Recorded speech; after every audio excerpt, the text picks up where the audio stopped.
سوک چې زما رسول الله خپل نبی نمني نو داسې کس سره زما زړګی دوستی نمني.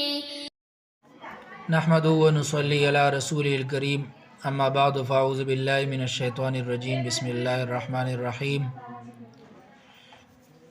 وأنزلنا إليك الذكر لتبين للناس وقال رسول الله صلى الله عليه وسلم إنما بعثت معلما صدق الله العظيم وصدق رسوله النبي الكريم اللهم صل على محمد النبي الأمي وعلى آله وسلم تسليما. مونږه د امام بخاری رحمت الله علیه حالات هم ذکر کړیو او باغی کې بیا د غیر مقلدینو د امام بخاری رحمت الله علیه سره آیا تعلق شته که نشته د هغې ذکر شروع کړی. کم ځای کې چې د نیکانو خلکو یا د مشهورو شخصیاتو ذکر راشي هلته کې دی بیا د ځان نسبت هغې ته کوي او چې کم ځای کې د مشهورو شخصیاتو ذکر نه راځي او یا یو داسې شخصیت وي چې دی هغه نه خوښوي نو بیا د هغې کې نسبت ځان ته نه کوي. قرآن کریم کې چې څنګه راځي یهودو او عیسیانو او مشرکانو به د خپل ځان نسبت چاته کو ابراهیم علیه السلام ته. الله پاک قرآن کریم کې هم فرمایل ما کان ابراهیم یهودیا ولا نصرانیا او وما کان من المشرکین. ابراهیم علیه السلام یهودیم نو عیسیم نو مشرکم نو ولکن کان حنیفا مسلما حنیف او مسلم. نو مطلب دا رہے پیغمبر تم اللہ فرمائی واتبع ملت ابراہیم حنیفا تر دے حنیف پیغمبر ابراہیم علیہ السلام تابعداری کو. نو کوس مونږ حنیفه سے بسیزو ابو حنیفه سے بسی نو لہذا توی ولی زیو بسی نو داغت نسبت کول باندې ځان بد غنی. که صحابه کرامو ته د بعض صحابه داسي چې هغه بخاری شریف هغه راویان دی او باغی کې الحنفی لفظ ذکر شوی دی نو په دې وجه دی د زبیر علیزی او وابی تیر شوی دی اټک کې هغه چې د خپل کتاب کې لیکلی د دغه ته مسلمه کذاب الحنفی دا ولی احناف بدنامو لپاره یعنی مسلمه کذاب هم حنفی و.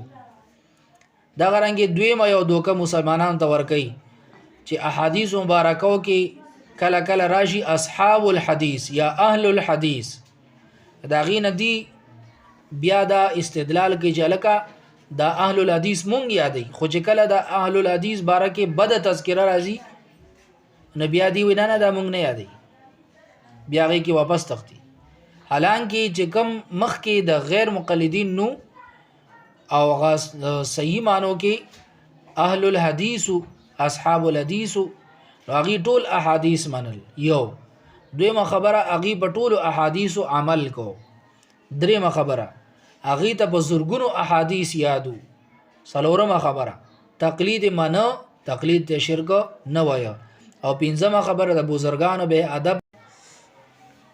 خدا نن سبا چې کوم غیر مقلدین ځان ته اهل الحدیث وای او دغه اصحاب الحدیث نه چې استدلال وکي نو لکه تاسو ټول احادیث هم نه منئ. بعضی دا سری چې هغه حدیث دی منیم نه او عملم تاسو په ټول احادیث نه کړي او یو څو حدیثونه یاد کړی چې هغه اختلافي خبره بکی دي بظاهر باندې تعارضی یا منسوخ وي نو هغه تاسو چې هغه حواله بس هغه یو څو حدیث یاد دي بزرګونو حدیثونه هم د دنیا او تقلید هم نه مني. هغه اصحاب الحدیث خو تقلید مني.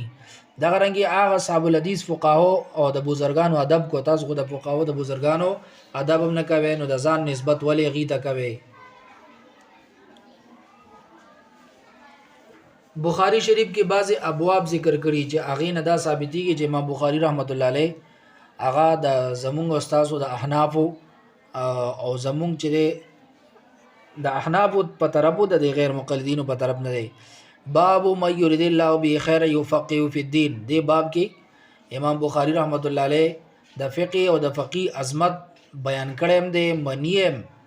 حالانکه غیر مقلدین نه فقه مانی او نه د فقيه خبره مانی نه فقيه مانی هغه عظمت منل خو لري خبره را.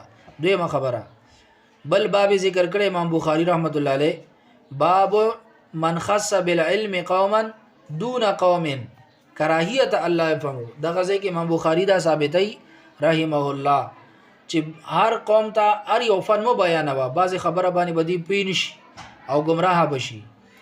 حالانکه غیر مقلدین دي ته علم پټول وي، دا وی کتمان علم دی. او امام بخاری رحمت الله علیه فرمای چې عرفن ار خبره بار چاته نه بیانې. دا غرانګي امام بخاری رحمت الله علیه باب ذکر کوي، باب اهل العلم والفضل احق بالامامه. اهل علم او کم د فضل خاوندان عالمان دا د امامت ډیر حقدار دي. حالانکه غیر مقلدین په خپل لیکي چې د امامت حقدار رټول نلوي قاری، څوک چې ټول نلوي قاری وي حق د امامت حقدار دی. امام بخاری رحمت الله علیه سوی ټول نلوي حقدار د امامت اهل علم دي. ته څنګه ځان ته امام بخاری طرف ته نسبت کی؟ سلورم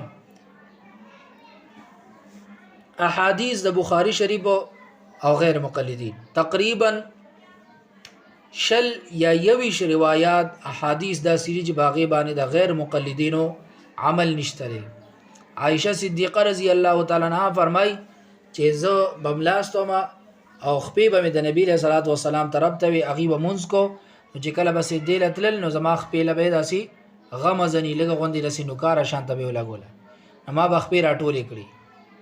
حالانکه غیر مقلدین وای چې په داس کې او زنانه لري ګوت یوړي خپل بیبی له او دې سره او داس ماتي. ابو امام بخاری دین اساس ثابتې چې دینه په دې سره او داس نه ماتي کما دې پیغمبر علیه السلام په مات شه. نو دلته کې توس د امام بخاری په دې حدیث باندې عمل نکی او نسبت ځان خپل د امام بخاری طرف دی. امام بخاری رحمت الله علیه بل یو ذکر کوي ابراد به زور بارا کې چې کله اذا اشتد الحر فابردوا بالصلاه، چې کله ګرمي زیاته وي نو د ماسپخین مونږ سره دا لګ یخو دا رسته کوي او په یخنۍ کې په وخت کوي. نو یخنۍ کې په وخت کول ګرمۍ کې رسته کول په دې کې فرق امام بخاری ثابت دی او دی وی چې فرق به کې نشته. نو څنګه تر ځان نسبت امام بخاری رحمت الله علیه طرف ته کی؟ امام بخاری رحمت الله علیه په بخاری شریف کې باب ذکر کوي باب الاخذ بالیدین. امام بخاری رحمت الله علیه په دواړه لاسه مصافحه کول، لاسونه ملاول هغه منی او ته په یو لاس ملاوي. امام بخاری رحمت الله علیه د اکابر تذکرہ کوي چې کله د ما وی مونږ کې نو اکابر بزرگانو بچره هغه بس کول او پټکی به بسر او ټوپه به بسر وا. نو کان القوم یسجدون علی الامامه والقلنسوا، هغه با پټکی بسر او ټوپه به بسر وا. دغه شان درېمه خبره د جمعې په ورځ باندې دوه اذان. امام بخاری رحمت الله علیه په بخاری شریف کې د دوه اذان ذکر کوي، د یو اذان ذکر نه کوي. لہذا امام بخاری رحمت الله علیه تاسو طرفداري نه او تر هغه ته نسبت مکو. دا غره امام بخاری رحمت الله علیه په بخاری شریف کې کتاب الطلاق کې درې طلاق ته درې وای دي، درې طلاق ته یو وای. نو څنګه امام بخاری ته د ځان نسبت کی؟ دا شان امام بخاری رحمت الله علیه په د وتر ذکر کوي چې وتر درې رکعات لري او هغه کې فرمایي ثم يصلي ثلاثا، نبی له صلوات و سلام با بیا درې رکعات مونږ کو د وتر. نو بخاری شریف کې د درې رکعات وتر ذکر تاسو یو رکعات کوي. دا غرانګي دعای قنوت مونږ د رکوع نه مخ کې وایو او دی له رکوع نه وروسته وایي. امام بخاری رحمت الله علیه په دعای قنوت د رکوع نه مخ کې ثابتای او تاسو چې د رکوع نه وروسته وایي.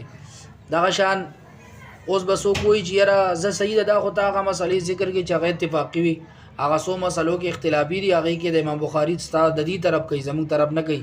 لکه رفع یدین شو، لاسونو چتول شو، نو باغیم ځان په کې چې رفع الیدین لاسونو چتول دا غي باره کې امام بخاری صرف 15 حدیثونه ذکر کړي او په یو حدیث کې امدانی وی چې نبی له سلام همیشه کړي، بلکې هغه کې فرمایلی چې نبی له سلام کړي دي. نو دا خو مونږ مو چې کړي مونږ خو انکار نه کوو، مونږ وی همیشه نه دي کړي به پریخي دي. نو لہذا دا امام بخاری ستا په طرف نشو. اتم نمبر امام بخاری رحمت الله علیه سوره فاتحه ته واجب وای. نو دی وی وګوره کنه مونږ وی چې قرات امام پسې کول پکاره لکه دې زنستا خبره څنګه ثابت شو؟